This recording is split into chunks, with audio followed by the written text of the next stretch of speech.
আসসালামু আলাইকুম। Good morning. সকালে ওইটা ১ম কাম হলো মুরগির খামারে যাওয়া। মুরগির খামারে যাইয়া মুরগিরে দানা দেওয়া। তারপরে মুরগির পানি দেওয়া। তো ফার্স্টে যাই মুরগির দানা দিয়ে আসি।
তিরপল দিয়ে একটা ঘর বানাই দিছি ছোট করে।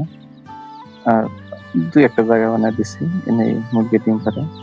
আমার মুরগির ডিমের উৎপাদন বর্তমান দিনে ৮টা-১০টা মুরগি ডিম পাড়ে আরকি। মুরগির দানা-টানা দিলাম। মুরগির দানা খাইছে। যাইয়া মুরগির জন্য পানি নিয়ে আইগা।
যেহেতু শুনতেছি আশেপাশে মানুষের মুরগির বলে বেমার হয়েছে, আমারটার যাতে বেমার না হয় তার জন্য ভাবতেছি মেডিসিন দিব আজকে অল্প।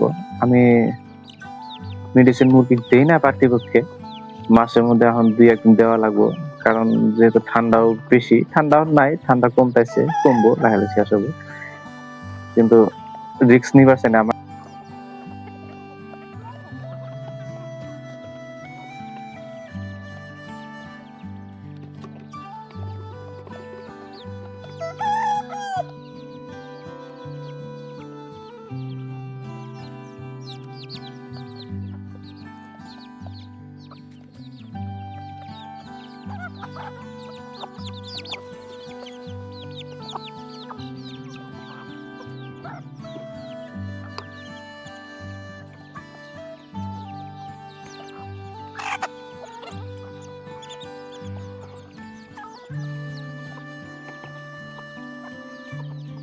এই সাইডে যেহেতু আমার এখন দানা তারপরে পানি সম্পূর্ণ কিছু দেওয়া হইলো, এখন এটার পরে যাবো ওই যে ছিল দক্ষিণ মোড়া আগে আমার যেটা ছিল খামার বাড়ি আসাল, মানে ছোট ছাউ ফুটাইছে কয়টা, আর 4টা মুরগি কুচু আছে। তো মনে যায় অনে এখন যায় হারা দানা খাবার যা দেওয়া লাগে দিয়াহি, সাথে পানিও দিয়াহি। আর দেখি কয়টা মুরগি সাউফ তুলাইছে, তো এটাও যায় দেখে আহি।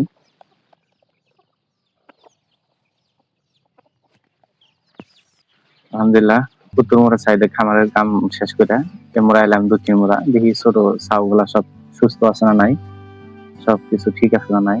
তো আইলাম আর সাথে ছোট ছাউয়ের দানা খাবার দিই মুরগি খাই। তারপরে পানি আনছি, পানিও দিমু। পানি আগে কাটছিটা ছিল, খাল দিলাম, খালটা সাফ ছিল, এখন দিই নতুন করে আবার।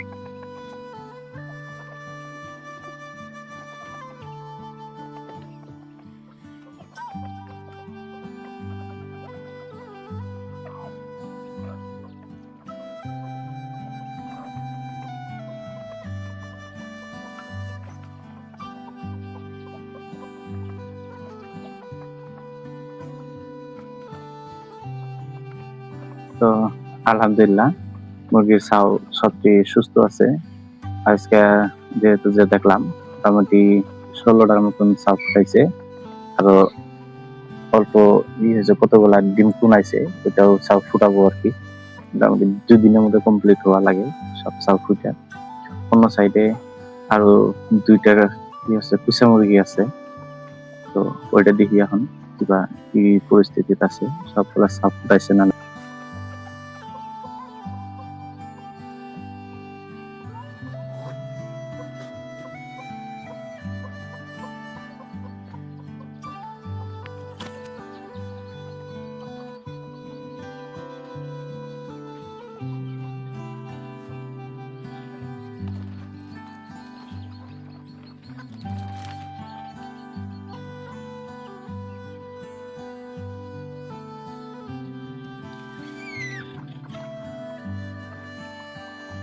মাশাআল্লাহ, মানে 4টা ছাউ ফুটাইছে, তাহলে এর মধ্যে থেকে ছাউ সাইড করুম না, এটার সাথে আরো কয়টা ছাউ মিক্স করে দিয়ে 10টার মতো বানাবো। 4টা ফুটাইছে, আরো 2টার মতন ডিম অল্প থাকছে আর কি, এটাও ফুটবো। তাহলে ধরো আমরা সাইডে 2টা ছোট ছাউ দেখলাম, ওই ছোট ছাউ 2টা আইনা এটার সাথে দিব। মোটামুটি একটা মুরগির সাথে 10টা করে দেওয়া দিব, যেহেতু ঠান্ডা দিন 10টা ছাউ নিয়ে আরামসে থাকা হবে। তাহলে এই যে একটা নিয়ে দিই, আর একটা ছাউ আসার, আর একটা ছাউ সম্ভবত টায়ারের ভিতরে গেছে, তখন টায়ারের ভিতরে থেকে বাইক করা লাগবে, দেখি।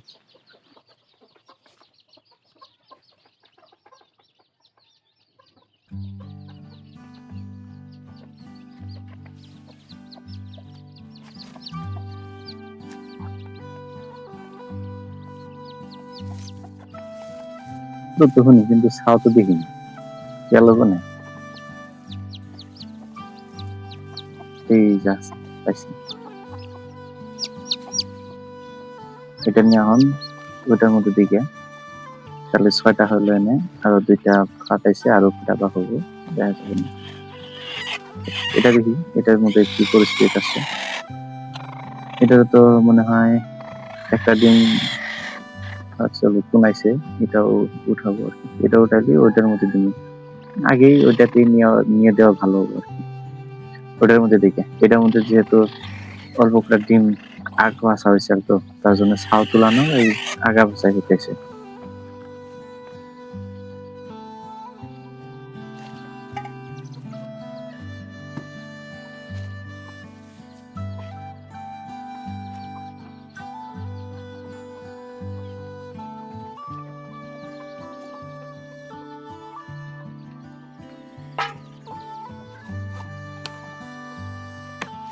ওই মুরগির যেহেতু ছাউ তুলাইছে, ওইটারও অল্প দানা দিয়ে যায়, মানে অল্প যখন হাঁটাচলা করা পাবো তখন খাবার পাবো আর কি।